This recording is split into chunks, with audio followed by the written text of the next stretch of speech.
மாதவரம் சட்டமன்ற தொகுதியை பொறுத்தவரைக்கும் நம்முடைய மின்னம்பலம் எடுத்த மெகா சர்வேயின் அடிப்படையில் யார் வெற்றி பெற வாய்ப்பிருக்கிறது, யார் முன்னிலை வகிக்கிறார் என்பதை பார்க்கலாம்.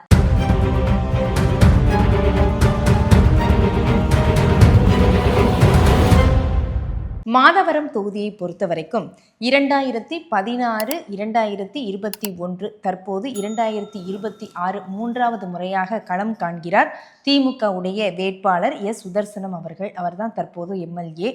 அதிமுக தரப்புல 2011 இதே மாதவரம் தொகுதியில் வெற்றி பெற்று எம்எல்ஏவாக இருந்தவர் மாதவரம் வி மூர்த்தி அவர்கள்.